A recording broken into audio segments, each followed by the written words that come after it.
Hello everyone, welcome back to Assamese Study Hub. আজি ভিডিঅ'ত পুনৰ Assam police and forest department এক্সামৰ বাবে ইম্পৰ্টেণ্ট কুৱেশ্যন এনসাৰৰ পাৰ্ট 40 লৈ আহিছো। আজিৰ first question, which is a green planet in the solar system? সৌৰজগতৰ সেউজীয়া গ্ৰহ কোনটো? শুদ্ধ উত্তৰ হ'ব অপচন সি ইউৰেনাছ। ইউৰেনাছ হৈছে সৌৰজগতৰ সেউজীয়া গ্ৰহ। আমাৰ সৌৰজগতৰ ৰঙা গ্ৰহ হৈছে মংগল গ্ৰহ আৰু নীলা গ্ৰহ পৃথিৱী। Next question, which state has the maximum forest cover in India? ভাৰতত কোনখন ৰাজ্যত সৰ্বাধিক বনাঞ্চল আছে? শুদ্ধ উত্তৰ হ'ব অপচন ডি মধ্যপ্ৰদেশ ৰাজ্যত। Next, which state of India is having the lowest forest cover? ভাৰতৰ কোনখন ৰাজ্যত আটাইতকৈ কম বনাঞ্চল আছে? শুদ্ধ উত্তৰ option D Haryana. Next, who was the writer of the Assamese novel জীৱনৰ বাটত? জীৱনৰ বাটত উপন্যাসৰ লেখক কোন? শুদ্ধ উত্তৰ অপচন ডি বিৰিঞ্চি Kumar Barua. Next question, Bina Borua is the pen name of Bina Borua কাৰ ছদ্মনাম? শুদ্ধ উত্তৰ হ'ব অপচন বি বিৰিঞ্চি কুমাৰ বৰুৱাৰ। Next question, the term tackle point is related to which sport? Tackle point শব্দ কি খেলৰ সৈতে সম্পৰ্কিত? শুদ্ধ উত্তৰ হ'ব অপচন ডি কাবাডী খেলৰ সৈতে। Next question, what was India's rank in the Global Peace Index 2025? Global Peace Index 2025 ত ভাৰতৰ স্থান কি আছিল? শুদ্ধ উত্তৰ হ'ব অপচন ডি 115তম। Next question, Tripitaks are the sacred books of Tripitaka কোন ধৰ্মৰ ধৰ্মপুথি?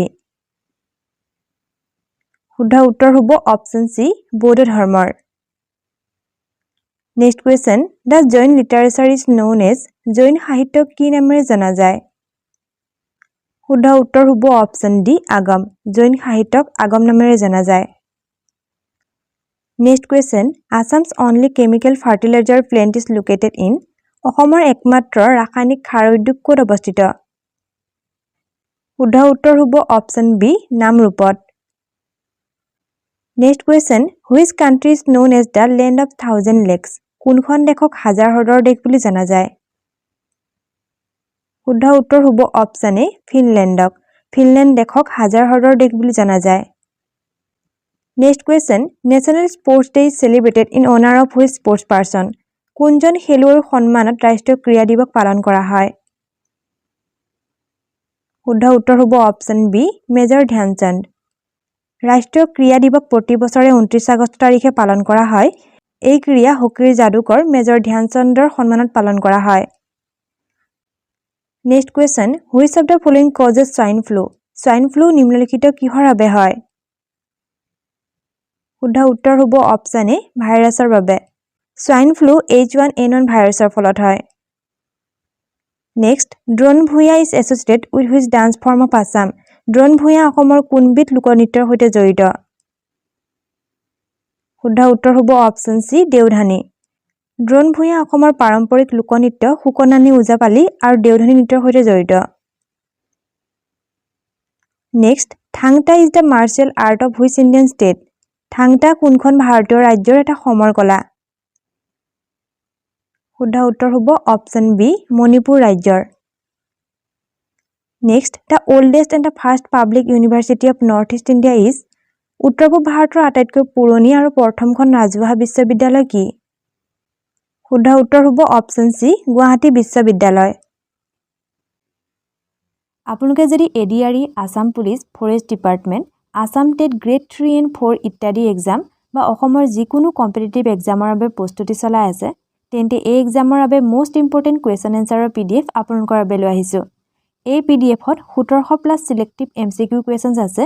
যদি আপোনালোকে এই PDF বাই কৰিব বিচাৰে, তেন্তে ডিসক্ৰিপশ্যনত আমাৰ ইনষ্টাগ্ৰামৰ লিংক দিয়া আছে। আপোনালোকে ইনষ্টাগ্ৰামৰ জৰিয়তে আমাক কন্টেক্ট কৰিব পাৰে।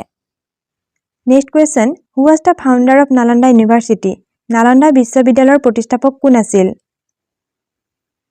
শুদ্ধ উত্তৰ অপচন বি কুমাৰগুপ্ত।